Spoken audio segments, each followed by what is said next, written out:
केते दिन अवस्था रे रहबा भाई केते दिन अवस्था रे रहबा भाई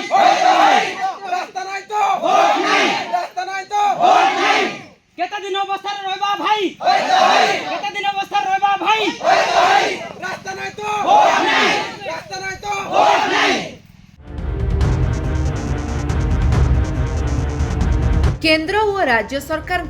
मालमाल योजना सत्वे मध्य एबे भी आदिवासी अधुषित उपांत अंचल रे अनेक गुड़िए गाँ रही जेउठी माटी रास्ता खंडिए पहुंची पारुनी। तेबे सरकार ये मालमाल योजना काहापाई लोकंक पाखकु पहुंची पारुनी ए मालमाल योजना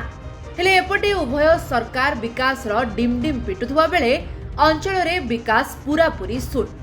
फल अंचल रे असंतोष देखा जिबा सह साधारण निर्वाचन को नहीं एबेठारु रास्ता नहीं तो वोट नहीं बोली नारा सुभिलानी। रास्ता पाई पंचायत ब्लॉक और जिलापाल अभियोग शुणाणी रे लिखित अभियोग कला परे मध्य एबे जाए कौनसी सुफल मिली नाही। तेबे साधारण निर्वाचन पूर्वरु नेतांक पई सतर्क घंटी बजैलेनी कलाहांडी जिला लांजीगढ़ ब्लॉक लाकबाहाली पंचायतर आदिवासी अधुषित अंचल बारीगुड़ा समेत 5 खंड गाँव भोटर माने एभली दाबी करिसेंती। ए अंचलर मुख्य समस्या रास्ता एवं रास्ता पाई बारंबार अभियोग कला परे मध्य एबे जाए भल माटी रास्ताटीए मध्य निर्माण होई पारि नाही। फलरे ए रास्ता समस्या को नहीं सोमवार बारीगुड़ा आंबतोटा ठारे 5टी गाँवर शताधिक महिला और पुरुष भोटर एकत्रित होई भोट वर्जन पाई निष्पत्ति नेइछंती वो रास्ता नहीं तो वोट नहीं प्रथमे रास्ता निर्माण कर एवं परे वोट माग नचेत कौनसी राजनेता बारीगुड़ा गाँ तथा 5 खंड गाँ को पूरे देबु नाही बोली बैठक में निष्पत्ति नेइछंती अंचलवासी।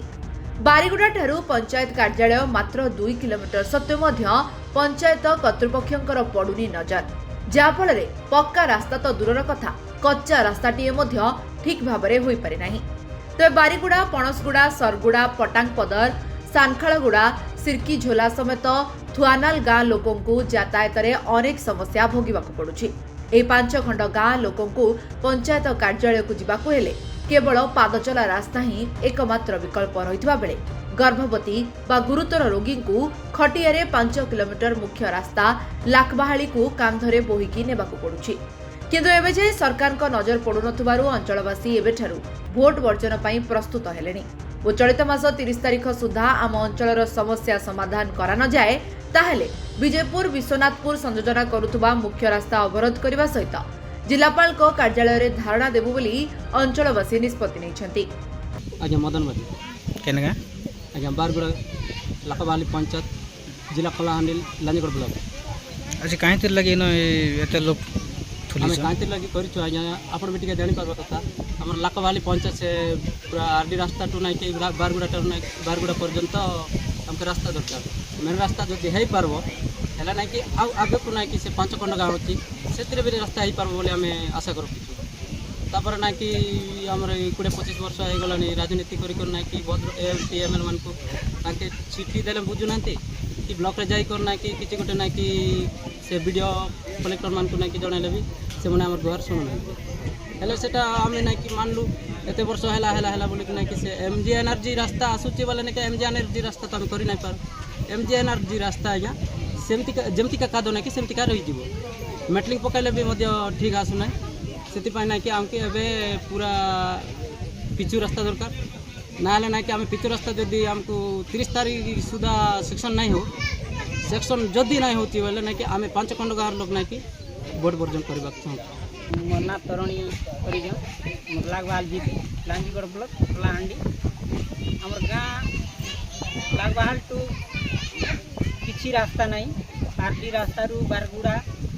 तुआनाल सिरकी झोला पटांगपदर पणसगुड़ा सरगुड़ा एमती भी खटिया रे बोई कर नौछु केन पेशेंट को ठेले आमे तो एबे मीटिंग उड करिछु रास्ता जदि 30 तारीख सुधा किसी न हैला बोले हम भोट वर्जन करबो सबू 7-8 खंड गाँव लोग मीटिंग करिछु आम कलेक्टर पद चिठी करिछु तथापि किसी पूरण हैला नहीं और जदि रास्ता जदि न हेबो बोले राज रास्ता खुलेबो ब्लॉक को कलेक्टर पाख जीव बोली हमर ए निष्पत्ति नहीं। तेबे सतरे कण अंचलवासी भोट वर्जन निष्पत्ति निर्वाचित प्रार्थी अड़ुआ हो पारे कि बोली एबे अंचल में बेस चर्चार विषय पलटिछि। Lanjigarh block Dilip Kumar Pattnaik report, live live Odia.